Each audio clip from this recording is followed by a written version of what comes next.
Welcome to I Drink Your podcast. Oh gosh, it's a real pleasure to be here. Thank you. You leave me no choice. Here comes the smolder. Wait, you like that? No, you don't like that? No, I don't like that. No, how about that? You like that? A little better. Bread makes you fat? Does this count as annoying? Just tell me what you want me to fuck! Not you, and not you. Okay, I think it's time to take off your clothes and jump me. $1 million isn't cool. You know what's cool? I drink your podcast! I drink it up! Welcome to I Drink Your podcast. I'm Emily, and we are very excited to have some very special guests with us today. As always, Ben is here. Yep, not special here. Not special here, but we do have the glorious beard master, Dylan. Yep, my mom has always told me I am special. Oh, sure, of course. Making people drink right away. Good job. But really, the person that is the most special of us all, our wonderful, fabulous guest, Catherine from Latinx Lens. We are so happy to have her join us for this movie. Welcome. I'm happy to be here. Thanks for having me. Absolutely. Before we jump into our show today, please like, subscribe, and rate us on Spotify, Apple Podcasts, all of that, please. We would love some ratings and reviews. We love our fans, the 10 of you that are out there. So tell your friends. This week we watched Never Let Me Go, which you can stream on HBO Max, or I think that's it. You could probably rent it, I guess, but go buy it, maybe. Something like that. Is that a recommend already to just go buy it? I mean, I'm sure you can find like a DVD at Goodwill for like a couple bucks. That's what you do, Ben. It is. Wait for Dollar Day at Goodwill. All right. So the theme of Never Let Me Go is going to be in our drinks, right? We've got some themes. Yeah. I got to know. Absolutely. Catherine, are you drinking anything special for the show? No, I'm just drinking some coffee. And that corresponds to this because they ordered coffee in the movie in their skits. I love it. Perfect. Dylan. I got 2 drinks today. I'm drinking my usual LaCroix bubbly water, which is the clone, I would say, of like soda. If you're thinking of clones in the fashion of that. Yes, it is. It's bubbly and it's made to taste like something, but it's not. I also have some Big Wave Kona beer, and it's like you're on a beach and they were on a beach playing with a boat. Good job, Dylan. Yeah, I'm better than Matt. I don't know. He did pretty well last time. Ben. I had to go with a drink that completes my Saturday morning. And it is a pineapple orange juice vodka screwdriver. So fancy. Yeah, very delicious. How does that relate? It completes. Did I not emphasize the word hard enough? You didn't emphasize it hard enough, you asshole. No. I missed it. Went over my head, but that's pretty easy. I thought about doing tea because this is a British movie and Thursday was apparently National Tea Day. But I decided to go with something a little bit more fun since it's a weekend. I'm drinking the Transfusion. Get it? How does that relate? I know, Ben, right? We have no idea. Catherine, thank you so much for joining us today. Can you tell us a little bit about yourself and your show?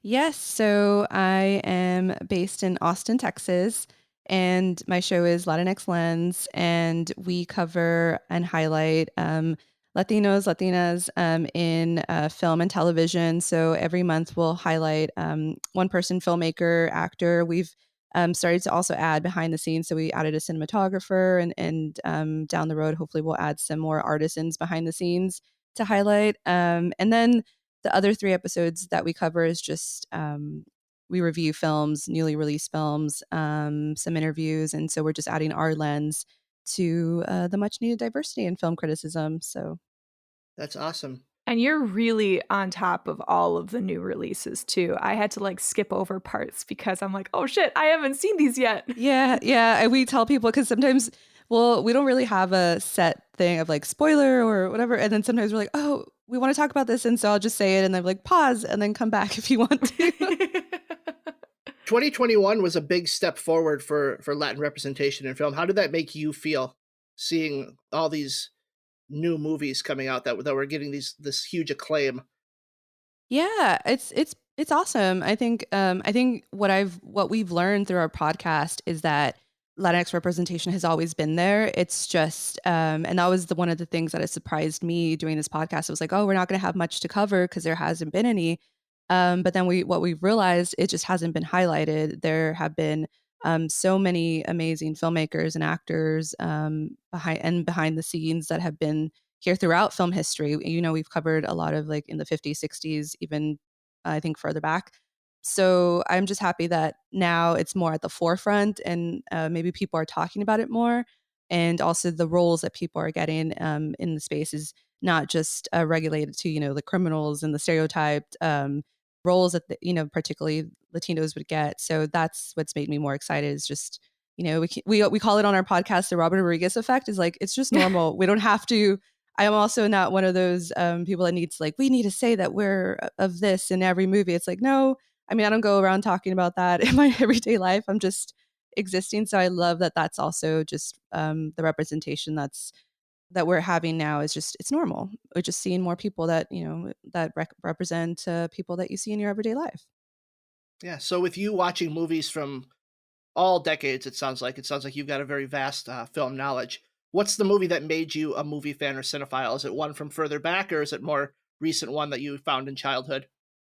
Well, there's a lot. I used to watch a lot of action movies growing up, but I think the one, because I have two older brothers, I'm the baby, and so you know, I'm a big action movie, like, you know, all of those, and I love that that's, you know, coming up now too. But the one where I think I started taking it more seriously and was like, oh, I really love seeing how movies are made was Lord of the Rings, and I remember watching that over and over again when I was like in 7th grade or something, and just being so fascinated, like, how did they do this? And when the extended DVDs came out, I would watch all the filmmaker interviews, and that's sort of what spurred on my. And then going into high school, like I just started going to the video store and renting all the Academy Award nominated movies, even the non-Academy Award nominated movies, and me and my mom would go to the movies every weekend in high school. And so that's sort of, but Lord of the Rings kind of kicked that off for me. Catherine and I might have just become best friends. Yay! I love fellow Lord of the Rings fans.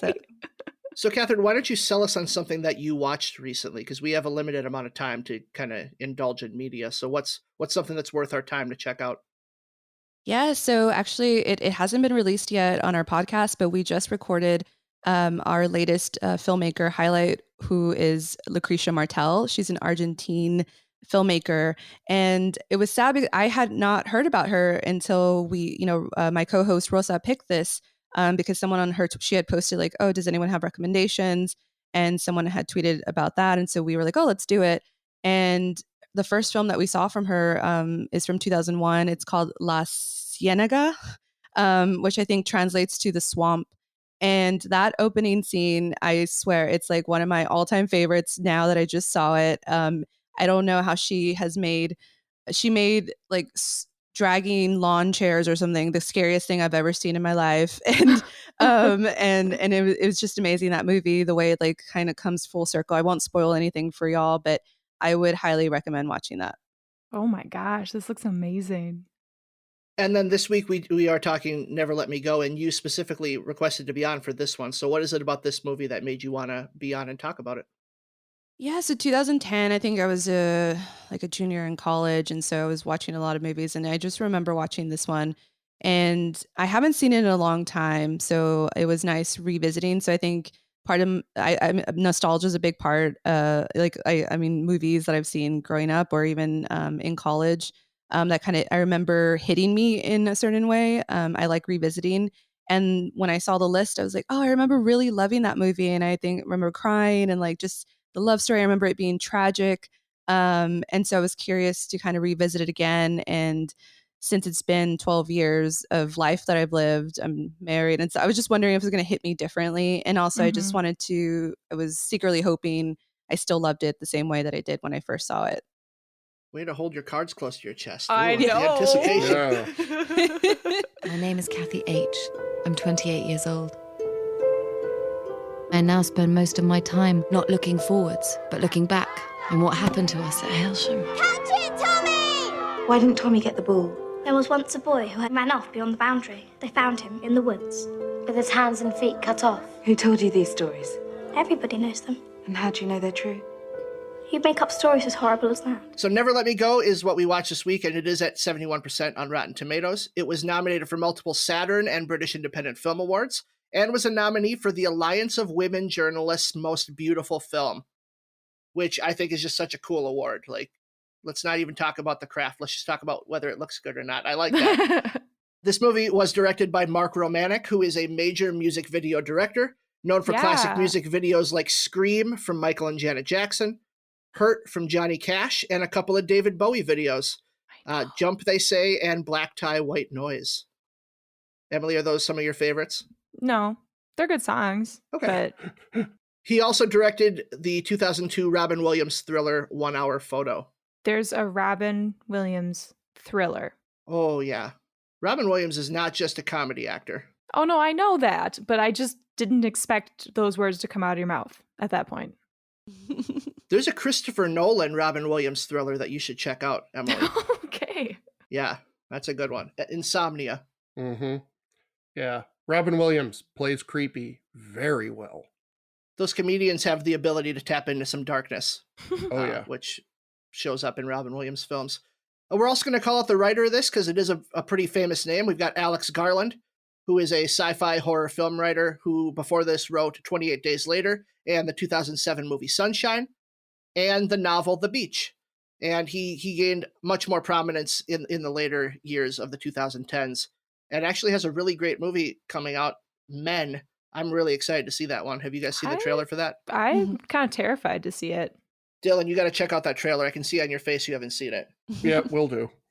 That was one of the things I didn't know about rewatching this, which I love, is that I love Alex Garland, and we covered Ex Machina on the show, on our Oscar Isaac show, or highlight episode, and I was like, oh, maybe this is even before I even knew who Alex Garland was, and I saw this, I was like, of course I would have loved this movie, because I loved his work that came out after this. So that was a really fun nugget for me to learn before, when I rewatched it for this.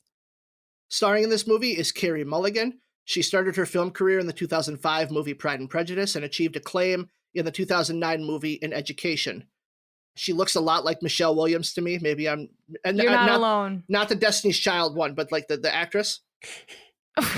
She did in this a lot, yeah. There were a few moments I was like, am I on Beak on the Creek? The only reason I knew it wasn't Michelle Williams is because it wasn't a sad wife. That's like the only character Michelle Williams can play. Also in this movie is Andrew Garfield, no relation to the cat. He was also in Social Network from this year, and he is one of my favorite actors, so I'm excited to talk about his performance in this. When did he become one of your favorite actors? Like, was it this early or was it later on? No, it was later on. Spider-Man or later? Later than Spider-Man. Honestly, I really, really liked him in Tick, Tick, Boom, and that kind of made me reassess his entire filmography and go back and watch a bunch of Andrew Garfield movies. Tick, Tick, Boom was so good. And then lastly, we'll call out Keira Knightley. This is her first time playing a British person in a period movie, so we'll just leave it at that. No, she was in Pirates, she was in Pride and Prejudice, Atonement, and many more after this. This is like her go-to role, it feels like, except it's a little more modern than her usual takes. Mm-hmm. But before we really get into this movie, Emily had not seen it before, so she is going to tell us what she thought it was about. Yeah, I want to preface this that Ben told me it was a British dystopian romantic tragedy movie called Never Let Me Go. So I really, really focused on that phrase, never let me go. So the world is flooded. In the distant future of 2004, a giant livable ark has been built and is about to be launched off the last coast of the Northern Hemisphere, the UK, aptly named the Titanic 2. It's a love story that is doomed from the beginning. What else do you want me to say? You don't have to say anything. You know, when you said that you were basing it off of Never Let Me Go, I knew right away. I knew you where knew. You were going with that. Oh, good job. I've never seen Titanic. There is a Titanic 2, isn't there? I don't know. I think so. I think it was made by those the guys who make like Atlantic Rim, Asylum. I think Asylum or one of those other guys. Yeah. Fine. The Titanic 3. Dylan, that was not what the movie was about. Why don't you tell us what it was actually about based on the DVD cover?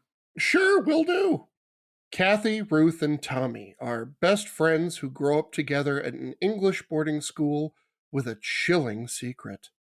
When they learn the shocking truth that they are genetically engineered clones raised to be organ donors, they embrace their fleeting chance to live and love. So, Catherine, you kept your cards close to you. How was the second viewing? Or I guess the later viewing, 12 years later? Because I didn't remember. I mean, it all came back while I watched it again. But from when I started watching, I was like, oh, this feels new again, because I, hadn't seen it in such a long time. And I think I could appreciate it a little bit more because obviously I've seen a lot more movies in the 12 years, and I feel like I've grown as just knowing more about filmmaking and movies in general. And so I did really, I still loved the style. I loved the hints of the sci-fi, dystopian future, which, I mean, I love all the Alex Garland one, which he does that really well.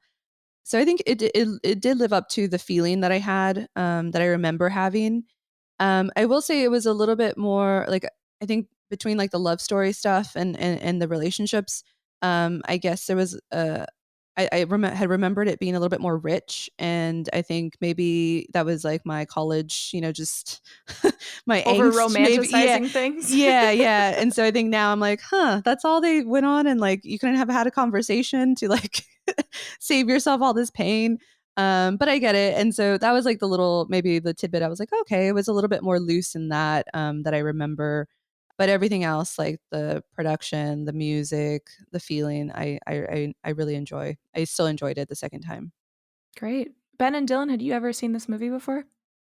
I have. I had not. Okay. So then, Ben, did you have a similar experience as Catherine? Has it been a while since you saw it?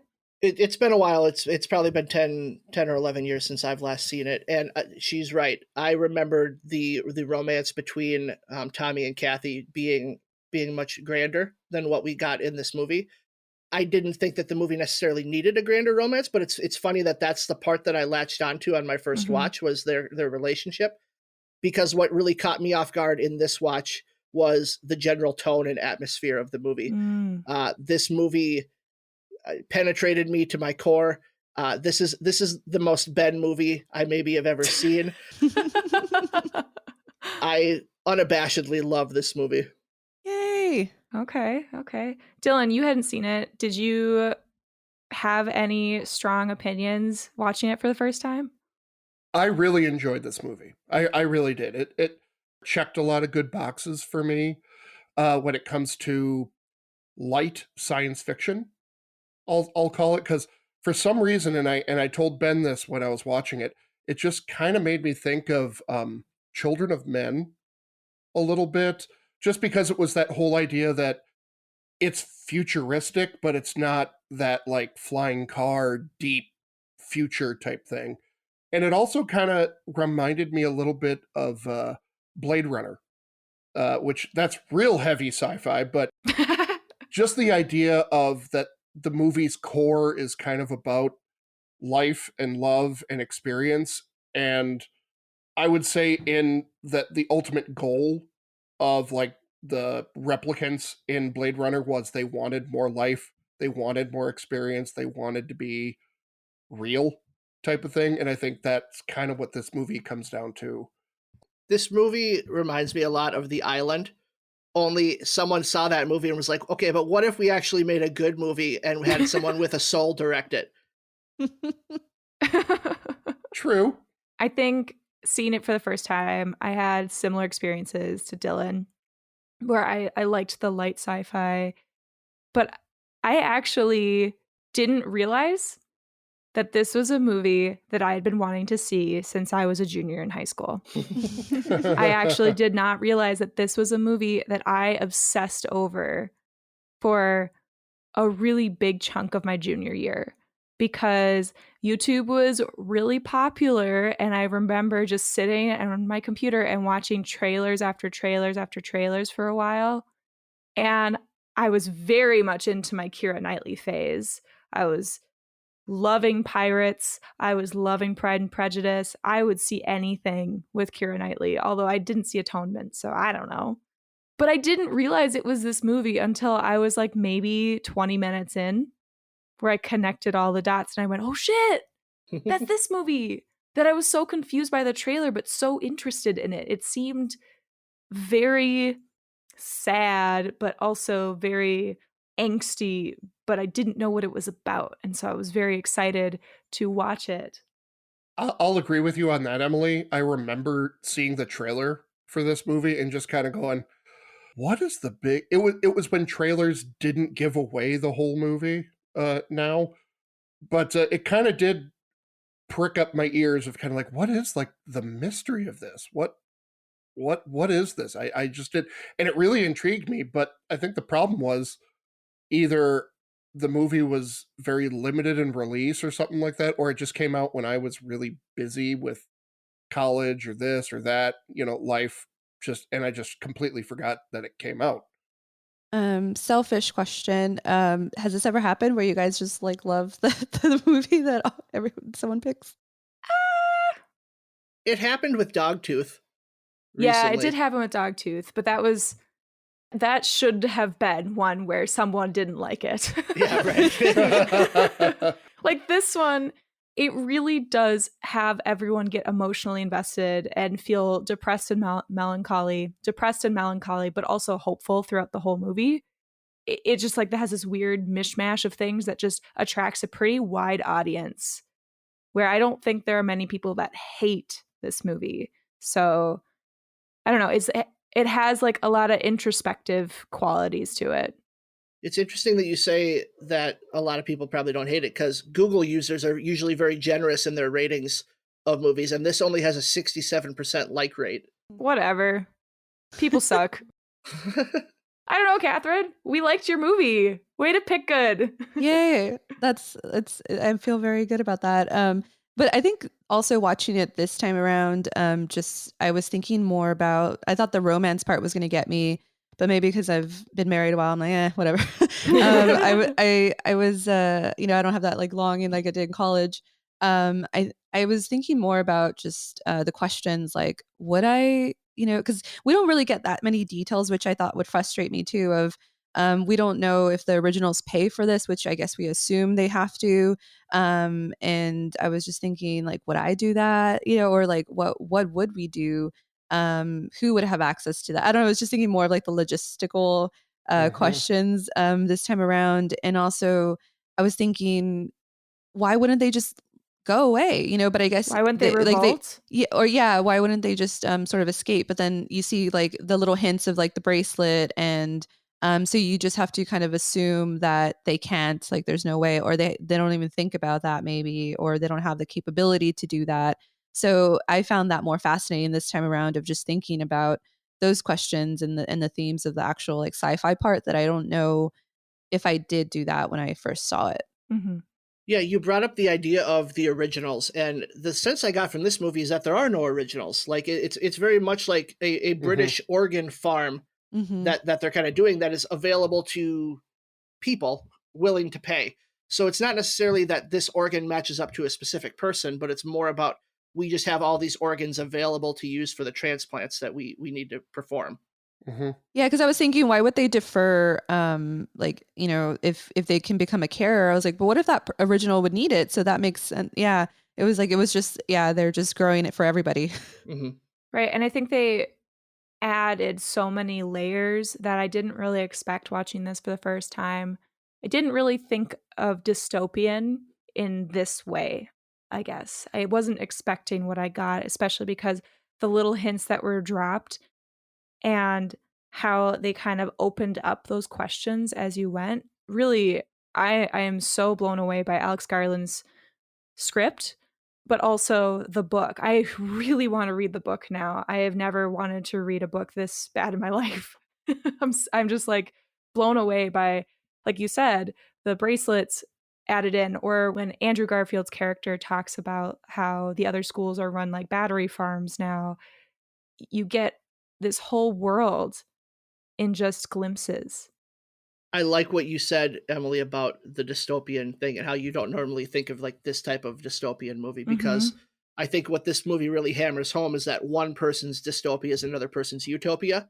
Like, these people are able to live past 100 years, but really the dystopia is about what it's doing to these clones who have to live a life just to service others. To me, it feels like when you say dystopian, we always think that everybody's miserable. The world is like on the verge of ending. Like I said, Children of Men. That's a movie where try to find one person smiling in that movie that's not, sarcastic or they're high in the movie. Because, I was going to say Michael Caine was pretty smiley in that movie. I was going to say, or high. But like he was high, yeah. But find somebody that's happy in that movie, and you're really not going to find it. And same thing with like Hunger Games. Find characters other than the people living in the capital that are happy and actually are having a good time. Not that many. I think that's why I'm drawn to like Alex Garland's films, because he makes these really, like, especially in like Ex Machina or Annihilation, it's very beautiful, in nature, and in this, and we did get it too, and Never Let Me Go, with like the beach and even the cottages. I was like, oh, I would love to live there, but it's like you're just gonna grow up to get farmed or harvested. But I think that makes it scarier in some way, like the dystopian future of everything's run down, everybody's depressed. Like, I guess in some way I could accept that part because everyone would be survival. But this one, where they're seemingly growing up, they're being taught things in school. It's like, I don't know if I would rather, if you're being raised to just be harvested, I don't know if it's harder to actually have, like, they have some, like, a good life. And I think that would be even harder, knowing that you can't continue that. And so I feel like in this sense, it's also just, it hones in that point of like, it's just, I don't know, it to me, it's a little bit scarier than just having, like the Blade Runner, the Children of Men world. Even though I love those worlds too, but this one feels a little bit like, even the way they talk, they're not, while Andrew Garfield's character, Tommy, is angry, he's learned to kind of suppress that until like the very end when he realizes there's no hope. But like Kathy, she just like never breaks in that sense. Like, she's never vengeful, even against even against Keira Knightley's character. She's just like, I would think someone in that position, having been robbed of having more time with Tommy, would be so spiteful and in that sense. And it's not like, they're so, I don't know, and that kind of makes you feel like, why are you not more angry? So I don't know, I love that scene at this time around too. It was like, oh, Kathy's character is just so good. And I completely agree with you, Catherine, because this does have such an eeriness to it, because they don't have this revolution. All of these other dystopian worlds that we've been introduced to, I think, V for Vendetta, The Matrix, you said Blade Runner, Hunger Games, Children of Men, Mad Max, they all have this revolution and this lead that wants to make changes, versus this movie has such a scary acceptance, where maybe it's just because they brainwash the children right away, but at the same time, it's so incredibly realistic to the point where, well, with this slight alteration of current events, it's completely believable that we would have corporations that invest in clones for donating organs. It's completely believable that there would be something like that, and that's horrifying. And so seeing this dystopian connected so closely to the real world with this just acceptance, this blatant acceptance, where we're not going to change the status quo, we're going to just continue to suffer or have this injustice thrown upon us in the clones. It seems that, like, obviously we ourselves are in a dystopian world, right? There is no utopia where people won't suffer, there isn't injustice, but it's a lot closer than the other dystopian media we've seen, which makes it extra frightening. So Dylan talked about the mystery of this movie from the trailer, And then Emily, what you said about the children kind of being indoctrinated with this truth early on. I think this movie would have been very different had they tried to do this mystery either at the end of the second act or in these characters' adult lives. Like, we would have probably seen more of a revolution happen if adult Tommy was told, oh, you're actually just going to be an organ farm. Mm-hmm. But the success of this movie is putting that twist in the first act and basically telling the audience, this is not going to be a mystery in that sense. Like, we're going to get the mystery out of the way. And it's about how these characters deal with this realization for the rest of the movie. And that's why I really latch onto this movie, because it's very contemplative. It's very put yourself in their position. How would you be feeling right now? And I love movies that do that. Mm-hmm. The only people that were kind of, in a way, punished at all for questioning was the school. You know, because they said at the very end that Helsham was we were the last of these places to really question the ethics of what we were doing. So we wanted to do our own experimentation. And then what eventually happened? They just maybe they did present this information going, no, these are people. We shouldn't be doing this to these people. And they were just told to, shut up. We're going to shut you down. Yeah, I loved that the line where it was we were answering the questions no one asked. Mm-hmm, mm-hmm. I was like, oh, that feels eerily realistic in our times. Yeah, in our times now. Yeah. And I think as I was watching this for the first time, I don't know, have any of you seen the anime Promised Neverland? I know Ben hasn't. The only person I was really asking was Dylan and maybe Catherine. Yeah, no, I've read a couple of the manga, but not the whole thing or watched it. All right, spoilers. Promised Neverland is very similar to the beginning of this, but outside of the gate are monsters ruling the world, and they eat children. And so the children grow up, and when they reach a certain age, usually 12 or 13, they are fed to these monsters, but they're being adopted. And so I'm like sitting there 10 minutes into the movie, and I'm feeling this really interesting discomfort from seeing the opening shot with, at that point, I didn't know it was Tommy laying there. I was like, oh my God, is this Promised Neverland? Are the kids being harvested for something? And lo and behold, they end up doing that. But it's a little bit more in the further away from our world dystopian than this movie, but it definitely made me think of that. Well, let's really dig into this movie and go through the good, bad, and weird. And we're going to start with the good and focus on who won this movie for you. I can go first. Yeah, go for it. Rachel Portman.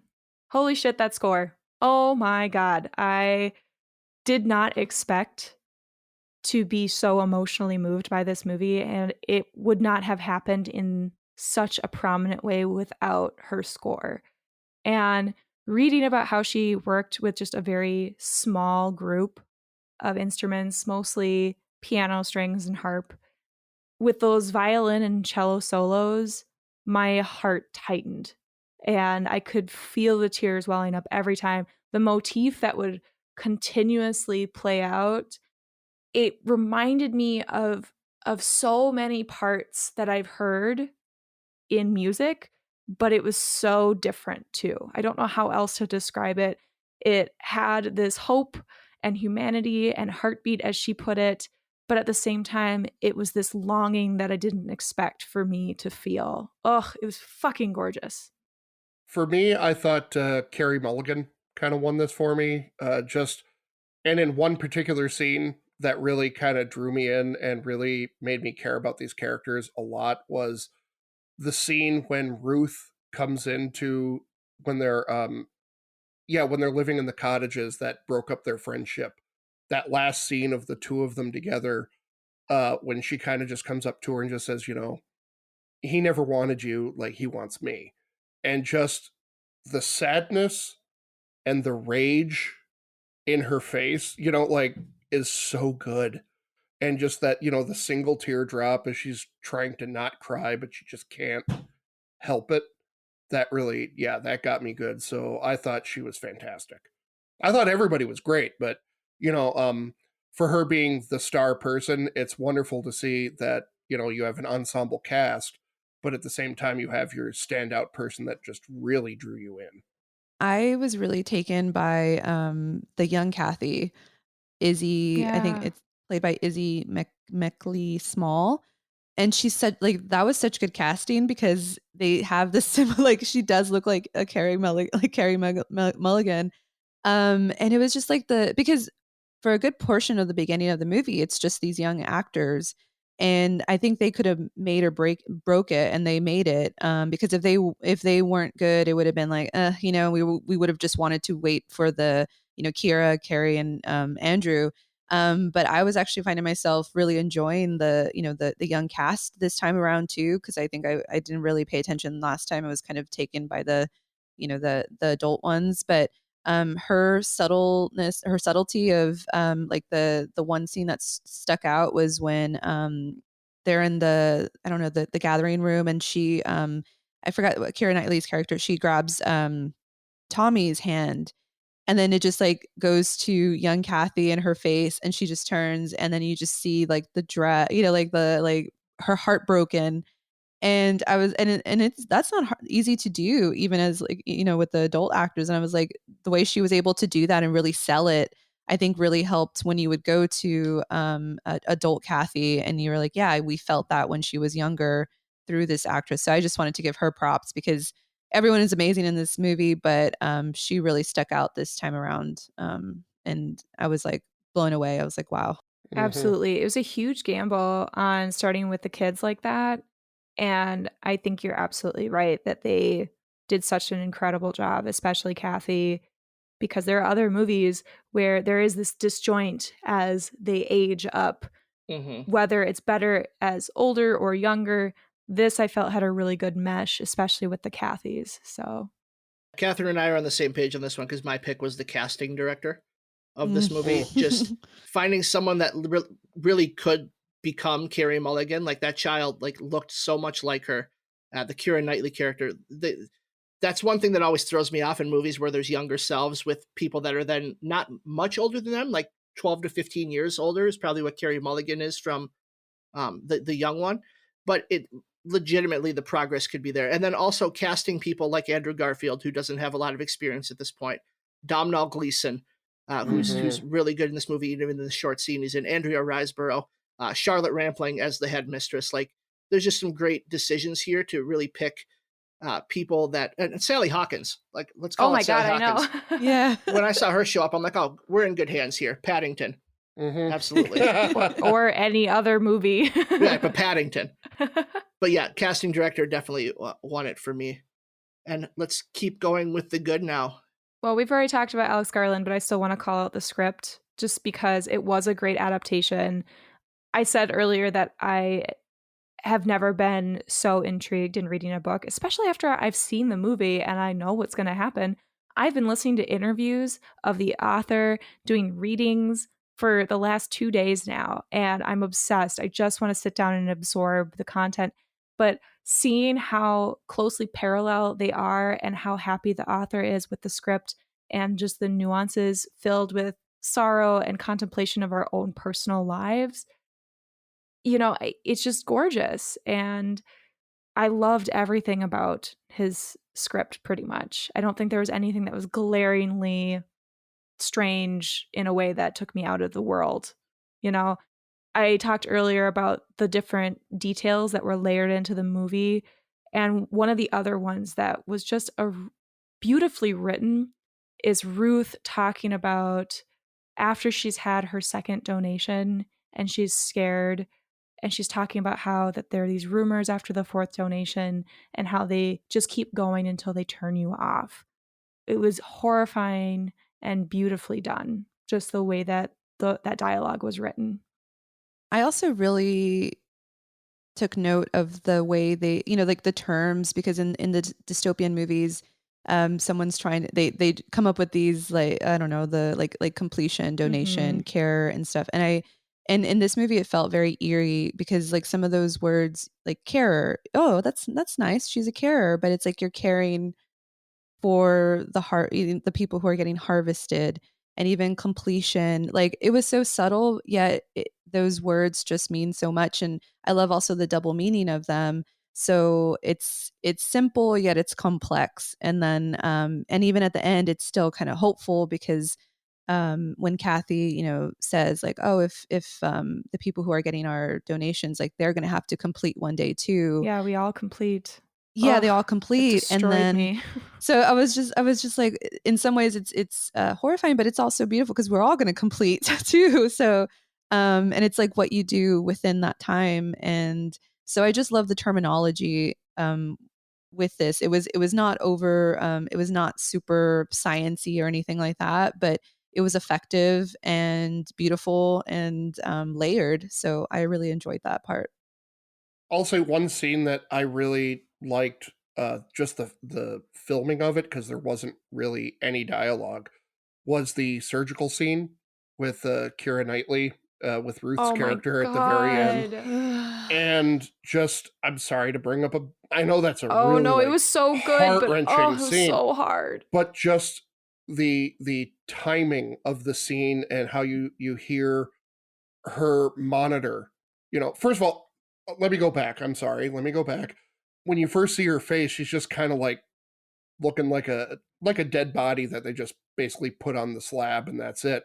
Because, we've all watched like surgical shows and we see that, normally they're always propped up nicely. Their eyes are like taped shut. They're gently kept, it's a person. But here it just looks like, a science class dissection that they're doing. And also while they're doing it, as you're hearing her monitor get quicker as her heart is stopping, you can hear the tinkling of the instruments going faster and faster and faster. And then just when they're all done, what do they do? Take off the gloves. And I was almost waiting for someone to go, anybody want to go to the pub? Anybody? Because they just walk out so nonchalant, shut off the lights, like, somebody will take care of that. Yeah, I love the way you called it a science class dissection, because the way that they treat her body as if it's not human, as if it's just there for their needs, it was a really powerful scene because of that. Because if they had played it more straight, like treating her like a person, it would have felt a little out of place. But the fact that they really treat her like an object that is just there for them made that scene work. Two other scenes I want to call out that are among my favorites: the scene at the diner where they don't know how to act or order. I love all the performances of the three main characters in that, just their shock and aloofness to what's going on. And then the climax scene where Andrew Garfield and Carrie Mulligan go to the headmistress's and gallery woman's house. Mm-hmm. And I want to call out Andrew Garfield's performance in that scene because the slow drain of hope from his face. Oh yeah. Over the course of the conversation is just so affecting and so effective, the way he has control over it. And you can really see the slow realization that he's having that, oh my God, like there's no chance, there's no hope for me anymore. Like I'm not going to be able to be with Kathy. Mm-hmm. And then finally, just that desperate scream, just a little bit later, just punches you in the face. How that just completely builds and he looks like a dejected puppy. Mm-hmm. And full circle moment too, because it goes back to the younger self where they wanted him to be, well, they wouldn't really discipline it. It's weird because you think they would want to keep them in line. And I guess it's alluded to that maybe they stopped treating them humanely like they were at Hellsham, because you would think that was a bad place. But then when he said about the battery farms too, we can just assume that they're kind of being, like a Matrix style in those, things, just being harvested. But it was like the full circle moment of he was trying to be good. You could assume going through this, knowing what was going to happen. And that little boy just came out again of like just screaming and not being able to handle this, but in a very different way. And I was like, oh, I love when it's full circle moments in films. I have one final thing that I want to bring up that I think adds a lot of depth to this movie, and I think it's the lighting and the color palette in this movie. There's no warmth. Everything is made to seem slightly off, and it adds to the world until you get to the scene with Tommy and Kathy in bed, where watching her get into bed and seeing them be intimate and tender and sweet together, the glow in the room prior to when she's reading to him, it's the one part of the movie that shows the warmth and shows their souls, versus everything else is just so empty and harsh. The lighting, everything about it. And so that scene really stood out to me within the world. I don't think this segment's going to be very long, but let's talk about the bad of this movie. Did anyone have something bad that they wanted to call out? I mean, I didn't really have anything bad, but I would have liked to see Sally Hawkins with a full circle of some sort. I don't know. Mm-hmm. I don't know how that would have been good though. I just felt like she was kind of thrown in and then gone, and maybe that's a good thing, but at the same time I just wanted her repurposed for one more aspect. And I don't know, I feel like it would have been too cheesy if someone donated something to Miss Lucy, right? But like, I'm like, how would you do that? It's as simple as when they're on that trip with the 5 of them from the cottages, they just happen to run into her on the street. And they recognize her as the one that kind of was the one that broke it to them that this was happening.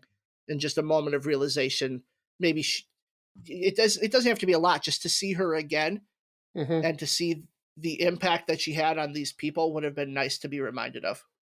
You know, honestly, Emily, I almost would have preferred not to see a whole Sally Hawkins full circle thing. Because the first thing when you said that, in my mind, I automatically thought like fetch quest, that it would have felt really, because I see it in my head as, oh, well, now means. That in order for them to find the madam, that they would have seen it as, oh, well, first let's find Sally Hawkins' character, and then let's find this character that'll lead us to the madam and the gallery. So that, I've seen way too many movies where it has that kind of, you know, fetch quest, treasure map type feel to it, where they have to keep going to characters to find the big thing. We need to get the Wayfinder so that we can find Palpatine. Yep. Yep. I hear you. Yeah, it's almost some of the things I thought, like, you know, I mentioned at the beginning of thinking there was a bigger love story and maybe the mysteries that is in this movie. But I mean, one can consider like, oh, you didn't give us enough information. But I think I love that we don't have that information, because you imagine yourself, you fill in the gaps yourself as you're watching this. And so while in some cases it could be considered a bad, I don't think so. And I think the point was not the love romance thing. It's more about what's happening to them. And it's just sort of a nice, like, oh, at least they got to find, the 2 of them got to find this. And even the 3 of them had this friendship, even if it kind of ended badly in their short life that they had. So I realized later, it was like, oh, I wanted more of the romance because that's what I remembered, but that's not the point of the movie. So I think, like, I thought it would be a bad, but it's not. So I don't really have too many bad things, really. Maybe just that I wanted more. And it's interesting because the thing that I wanted was something I wanted less, which is I didn't like the opening shot of Tommy on the table with Carrie there. I felt like if they had just dropped us into the boarding school world instead of starting us there and giving us a glimpse of the ending, I would have liked it more. Now, I think that's because I've seen this movie before and knew the twist. So I can see why it's there for a first-time watcher, but on repeat, it's like, I don't really need that scene there. Yeah, I understand that, because I loved that callback later when I saw it. I made the connection of, oh shit, that was him the whole time. You know, I thought he was just some random guy because I didn't notice it was Andrew Garfield. I kind of agree with what Catherine was just saying about my bad, if I could say that, would be I wanted to know a little bit more about the science, or more about, you know, what do some of these clones do? You know, I wanted to see, you know, why are we not hearing about the possibility of suicide, rebellion? What did they do about genetic, if these were like direct clones from originals? Well, what if that person had a genetic abnormality? What do they do about that? And I just wanted to see a little bit more science, but not too much. But I almost would have preferred to see like the couple of Donald Gleason and I can't remember her name. How I almost would have thought, would it have been more powerful that night when you hear them fighting and arguing about the deferral and they're not going to get it and there's no point and da da da da da, that maybe they came to the revelation of, let's just kill ourselves. If we can't be together and love each other, let's die while we can still love each other. And then the next morning, they kind of find them. Because I just would have loved to have seen that kind of pull of the characters. Like, what are these people, they have some form of free will. So why aren't some of these things happening? I would have liked to have seen more of something like that. That's fine. I wouldn't want that. Meh. The science piece of it lends into my weird, because the film begins with these on-screen captions explaining that a medical breakthrough in 1952 has permitted the human lifespan to extend beyond 100 years. And I'm assuming the breakthrough they're talking about is the cloning process.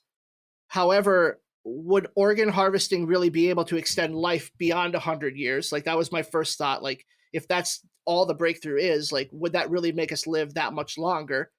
Mm-hmm. And it's not like the increase in the ability to do organ transplants increased also. Like, that was never really explained. Like, I'm still thinking 1960s surgery, is it really going to be that effective? I mean, we know that there's still an issue with getting organs in and out of bodies. IDYP knows that better than any other podcast out there because of Wesley. Yeah, Wesley. Like, if it's a tricky process for a 30-year-old body, like, I can't imagine trying to put an organ into an 80-year-old body and then expecting them to live another 20 to 30 years. Well, to be fair, they had a shit ton of clones to experiment on at that point. That's where I feel like filling in the blanks with the science a little more would have helped me a little bit better to accept this world, because the entire movie I'm like, how is this allowing them to live that much longer? Like, it will, but 100 years is an increase of almost 25 years life expectancy. That's a huge increase for just organs. And ask yourself this, Ben, you're saying 20 to 25 years? That's like today's standard. Think back to the 1950s and 1960s when, it was 30, possibly 40 years older, to make it to 100 at that time period. And also you're seeing these, they're humans, they're clones, but some complete on their first one. Some can go to 4. So we're assuming, the recipient is getting that too, could also complete on their first one. So like it's sort of a chance, because it's the same technology. So, or are we to assume that maybe they don't do everything they can to save the person who's, like we saw the Keira Knightley character, they just kind of like left her, Ruth, and they just were like, oh, whatever. But we could assume if that's the recipient that they would do everything they could, or there's some other technology that they use to save them and not use it on the clones. And that sort of thing, because it's like what makes the clones complete so soon, and not the humans that are receiving it. But then I think in this, Alex Garland has this sort of thing. I think it's not about necessarily the science; it's more about the questions of is this right? Is this morally thing? So we could get lost in the details, and like me as a science nerd, and I want to know more about it. But I think in this case, it's not that type of film of it regardless, because even if we knew the details, the questions are going to be the same that he's posing. Is this right? Is this, like the moral implications, the people who they are human, and that sort of thing. So I find that fascinating too. It's like, yes, I want more of that. But I also understand why they're not putting more of it into this film, because then it would lose it. It would become more of the science-y Blade Runner type, and the other ones that kind of get lost in the science when they show us too much, because it doesn't really make sense, because it's not real. It's a fine balance. And I think with completing after 1 or 2 surgeries, a big piece of surviving a major surgery is the will to live. Like that plays into it as well. So I'm sure some of these clones didn't have the will to live. Like, we look at Padme, where she goes through normal childbirth and all of a sudden she just dies because she wants to. Yes. Yeah. So I did have another weird, but it's really dumb. Go ahead. There's no dumb. Yeah. No, it's pretty dumb. It's pretty dumb, because Ben, you brought up that Keira Knightley has done roles like this 1,000 times over, like period piece, sad British drama. I disagree. I don't think she's ever done a role like this, where she's kind of a bitch, but also is supposed to be really plain. And Keira Knightley is a stunning individual. She just is. And this role, they had to make up and hair her to look more plain. Like, that was a goal. And it wasn't bad, it just stood out weird to me, where I'm like, why is her hair all over her face? I was going to say, is that why she had the bangs like that? Yeah, it was just, she stood out in a very strange way that I wasn't used to. And I liked what she did with her character, but I don't know. I don't think it would have been bad to just keep her as her natural, like what she looks like. But I guess, I don't know. It just was off in a way I didn't expect for her. Yeah, the genetic lottery, there are going to be some really attractive clones. Like, they just need to accept that. Mm-hmm. Well, in that same regard, I think the Andrew Garfield's hair, Tommy's hair at one of the stages was a little weird too. But I was like, was this the 2010 hairstyle, like that emo? Like we were still in that emo phase, but like the scraggle, it was like over. It was very weird. Justin but Bieber I think haircut. Yeah. So I was like, okay, but I think that would probably be the weird for me. I was seeing more so Tommy's character with that when he's a teenager. Well, it's that whole thing of trying to make, how do we make people in their mid to late 20s look like they're 18, 19. Okay, give him bangs that go down to their eyebrows and scruffle up his hair like he's an emo kid that rides a skateboard. Well, good God. Well, let's put a cork in this thing. Catherine, give us your final thoughts on Never Let Me Go. I'm so happy that I got to revisit this 12 years later and find that I still love it just as much, and I appreciate it even more now, knowing more about the filmmaking process and also seeing these actors and that they're still going. So it's like, it was just really good casting. Even the young ones are still going and acting. And then I love the simplicity of the less is more, and this and really honing that to make a dystopian film. You don't have to go super crazy. You can make it just as eerie, just as scary, with this sort of film, which Alex Garland does very well. But also shout out to the director who also filmed it very beautifully. So I loved it. I loved it again. I think I loved it even more this time around because I was just able to appreciate it more and then ponder all these questions. And as a viewer, I love when it continues on after the movie ends, and I'm still thinking about some of those questions, like what would I do, and if we had this in our world. So I love the whole experience of it, and then I think you'll get, if you watch it again at certain points in your life, I think you could get something different as well. Emily? I'm thrilled I got to watch this finally. I loved every aspect of the movie. I felt that I really wouldn't change anything. I want to have that introspective discussion about this movie. It's the perfect movie for me to just sit and talk to all of you about this and just different ideas in the world of ethics and morality. And I guess I wasn't expecting that to get from a movie that was a British romance drama. I didn't expect that. So I'm really thankful that I got a chance to actually sit down and dig deeper into the film. Everything coalesces in this movie into just this beautiful amalgamation of filmmaking, and you could call it individual parts, but this movie feels so much like it's bigger than the sum of its parts. Mm-hmm. And the tone and atmosphere just strikes a tone with me. It's a Ben movie. I wish there were more movies like this because I don't feel like we get enough of these types of really contemplative sci-fi movies that really tug at your heartstrings. Like we've got Her, we've got Arrival, but there need to be a lot more. Oh, your two favorite movies? Yeah. Well, like I said, it's a Ben movie, so I'm going to compare it to the ones that I really love. And final thoughts here from Dylan.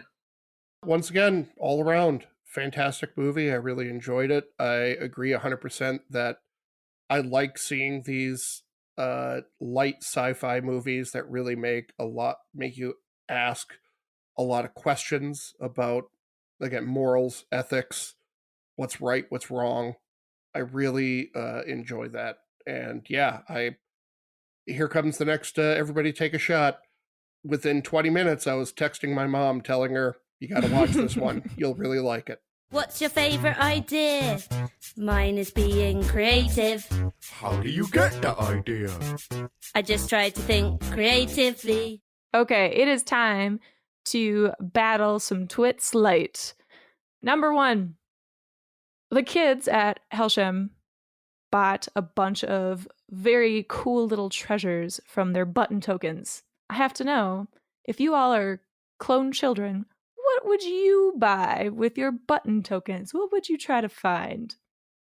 I would hoard all of my buttons and sew them onto my shirt to show everyone how good I am. Because I need approval of others, so I'm not going to spend them on anything. I'm just going to show off my buttons. You're going to make like a button mail shirt? Yeah, kind of like Boy Scout badges. Just like I got this button for helping teacher.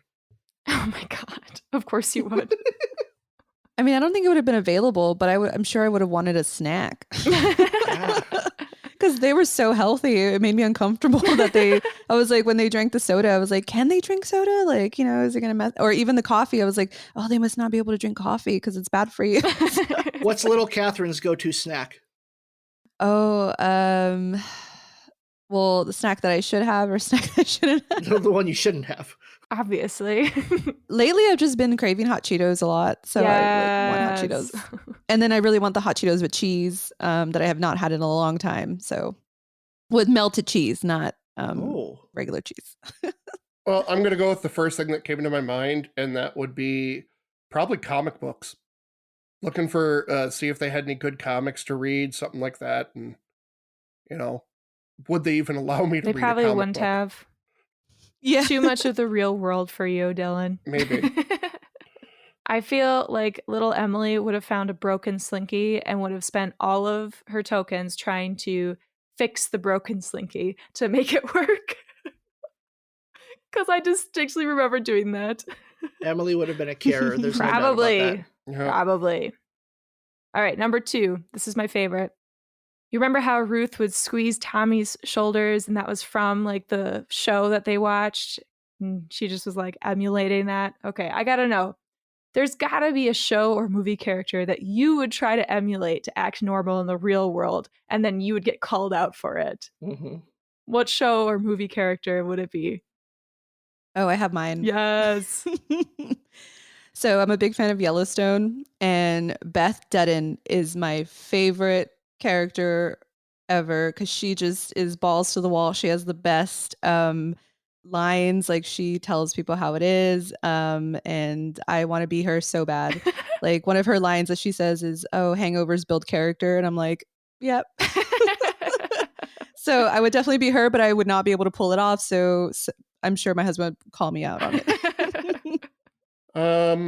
I've been rewatching a lot Stranger Things the last few days, getting ready for the next season. And the character that I'm really loving this time around is Dustin. And I really think that I would have been like, because I love his lines that he kind of says about, you know, when he talks to people, and he kind of like, you're no goddamn help. God damn it. Piece of shit. Is and he just the kind kid of with the walks curly off. hair? Yeah. He's toothless.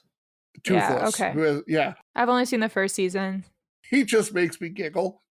So I just kind of like, I'm just kind of like, yeah, I think I might, if I were to see that, I'd probably act a little to that personality. And I actually kind of think that's kind of my personality a little bit with some people. I'm going to go with something that was time appropriate for them and say that if I'm Tommy, I'm watching The Honeymooners. And I'm threatening Ruth with domestic violence. Oh, no. One of these days, Ruth, one of these days. Oh, my God. Right in the kisser. Right. That's terrible, Ben. That's great. Love it. All right, last one, number 3. Okay, so you're all at Hailsham, right? You're all creating art. Just so you know, Hailsham closed, and it's because the clones had no souls, right? I gotta know. Describe your art that you create that shuts down Hailsham, that proves that you don't have a soul. Oh my God, I wish I have it upstairs, but I used to do these things. My mom brought it to me and framed it for me. And I used to do these people, like I would draw people, but I would draw like the biggest head and then a little small body and then like the thinnest little hair. And I was just like, what was going through my mind? Like, and I would, that was like my version of people. So I was like, was I around big headed people? Like, I don't know. But I think that would probably shut it down because they're like, oh, you're crazy. Just like thousands of these people everywhere on your notebooks. Yeah, and then I would draw. I would also do it like weird colors, like not even trying to emulate like brown or the skin or anything. It was just like all different colors. So I'm a writer, so the thing that I produce is the script to The Room. Like, and then Tommy Wiseau stole it from me. And they were like, "Oh God, no." How old were you when you wrote this script, Ben? I was 12. Yeah, that makes sense. Yeah. Hi, Mark. Like, I'm going to piggyback off of Ben, and I was a big theater kid. And so I would be starring as Tommy Wiseau's character in the play production of Ben's. It's a performance that you do? Yes, it would be a performance. It would be oh, hi, Mark. They go, that kid does not have a soul. Well, Miss Emily's shutting down Hailsham. We're done. That kid up there needs to be completed. Now that's all agreed to never be creative again. Just ravaged by the 12-year-old theater critic at Hailsham. Proof that none of us have a soul was seen on stage today. Shall we play a game? I despise guessing games. This great game. Makes you think and it helps your memory. Let the games begin. Yeah, let's play one more game before we go. And this game is called Never Let Amigo.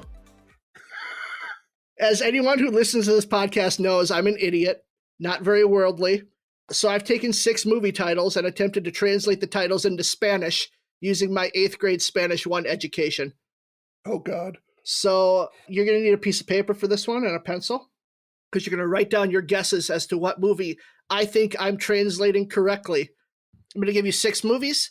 They've been translated into Spanish by me. You need to guess what movie I think. Did you put a lot of effort into it? I did the best. I really racked my 8th grade Spanish brain. So you didn't look up anything on Google looked up Translate? nothing. No Google Translate. Nope, wow. Nothing. Okay. Ooh, I'm excited for this. Okay. Dia de los Piezas. Fuck me. I don't know enough movies. Okay, number 2. Hermano, ¿dónde está? I got that one. Number 3. Bebe, tocino en la ciudad. Number 4. Todos perros, vamos el teco.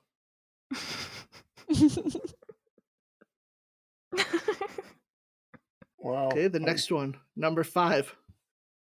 Muy ruidosa y cerca increíble. The only thing worse than my translating is my pronunciation. Hey, you're pretty good. Oh, thank you. Wow, this is not going to go well. I'm going to be really embarrassed for myself. Number 6. El casa en el bosque. God damn it, I don't know. Like literally, I'm like sitting here going, I don't know movies. I don't know Spanish, so there we go. So number 1 was Dia de los Piezas. Emily, what movie was I trying to translate? I got something. I'm just gonna go Shaun of the Dead. Shaun of the Dead. Dia de los Piezas. It is not Shaun of the Dead. Dylan. I know it's not. I couldn't think of any movies. I know it's Day of the something, and I just couldn't figure out I know. the something. You said pieza, so I'll say pizzas. Day of the Pizzas. The famous movie Day of the Pizzas. Yep. It was a very independent movie. It is not Day of the Pizzas. These are all movies that you've probably heard of. Oh, fantastic. Catherine, what do you think Dia de los Piezas is? Yeah, the PS is throwing me off because it feels like it's like pieces or feet, but that would be PS. So Day of the, and I was thinking Day of the Dead, but that's not right. And I was like Day of the Feet. Okay. Day of the Feet. Just know that this is not a reflection on any of you. It is completely a reflection on my own idiocy. It is Remains of the Day. Oh my God. I don't even know what that is. Is that one of his movies or one of the books? One of the books that the writer of Never Let Me Go wrote was also Remains of the Day. Okay, maybe the easiest one on the list. Number 2, Hermano, ¿Dónde está? Emily? Oh, brother, where art thou? That's correct. Dylan? Yep, same thing. Oh, brother, where art thou? Yep. Awesome. Fuck, I got one. Way to go. Way to go, Ben. Masterful translating. Okay, number 3. Bebe Tocino en la Ciudad. Emily. Babe. Pig in the City. It is Babe Pig in the City. Oh, do I get Babe? No, you don't get Babe. I didn't know that there was a second one. Dylan, did you get this Babe Pig in the City? I had a question mark. I don't get that though. I didn't know there was a second one. It's 2 different movies. Damn it! It didn't throw you off that there were 5 words? No, you said tocino, and I assumed that was pig. But I don't know why. It's bacon because I didn't remember pig, but I remembered bacon. Yeah, at first I was like, oh, ham. And then I was like, oh, wait, no. Because I've been around my in-law, and I was like, oh, no, I know that word. And then I was like, no, it wouldn't make sense. And then Babe gave me the context clue. Yeah, that's why I went with it, because I was like, tocino, for some reason, I was thinking pig, because I know Italian. Yeah. And so I was like, that's why I went with Babe. I didn't know there was a second one. Yeah, that's okay. Catherine's Fuck up you, 2-1-1. Next one, Todos perros vamos el teco. Emily. Wally. Incorrect. Dylan. Isle of Dogs? Ooh, that's a good guess. Catherine? You got dogs. What's dog in Spanish? Perro. Perro. I can't roll my R's. Yeah. I was thinking like Dog Days Out or something. Okay. It was All Dogs Go to Heaven. El Teco means ceiling, and that was the closest I could get to heaven with my limited vocabulary. I see. Yeah, the teco was throwing me off. That's as high as you can get number for 5. some people. Muy ruidosa y cerca increíble. I don't know. Mr. Incredible. Fuck me. Incorrect. Dylan. I know! I'm going to go with, what did I put out? What was that? Very Loud and Incredibly Close. That one with Sandra Bullock about the... Oh. You know what I'm talking about? That's not the title of it, though. I do. You're right, but it's not that. That's not the title. Damn it. Catherine? Yeah, I can't remember, but I was thinking like Real Rowdy and Incredibly Close, but I can't Extremely think Loud of and Incredibly Close. It's Do I get it? Do I get it now? Close. No. Why not? I came up with the movie title. But you didn't write it down. Title. I'm writing it down right now. You got context clues. Last one. We're still 2-1-1. El Casa and El Bosque. Cabin in the Woods? Correct. Oh shit, really? Ooh, very nice. That's a good one. Yeah. I just put house. Like the house. I was like the House and the Mask. Yeah, there's a horror movie called House. What is Bosque? That I think that's because woods. I thought it was forest. Woods in Spanish would be. Oh, it would be. Yeah, okay. You were right. Wow. El Bosque. Bosque is forest. Yeah, that's. I was trying to think forest, of woods, wood, movies woodland, with houses, or El Monte. Yeah, awesome. Well, we have a 2-way tie. Congratulations to everyone but Dylan. Yay! Woo! Fuck you, Dylan. Yay me! Thank you everybody for playing. Catherine, thank you so much for joining us here today. Yes, thanks for having me. Yeah, why don't you plug your pod before you go? Yes, you can listen to Latinx Lens on all the platforms, wherever you find your podcast. And you can follow us on Twitter and Instagram at Latinx Lens. And for more information, you can go to latinxlens.com. Awesome. Thank you again for being here with us today. You were tremendous. And next week, we will give Brandon his first glimpse of a movie that will not crush his spirit. He's had a rough go this year with the movies we've given him. He gets to talk about Despicable Me next week. So I mean, that might crush his spirit. Who knows? It's a little lighter at least, but yeah, he's a very gentle soul.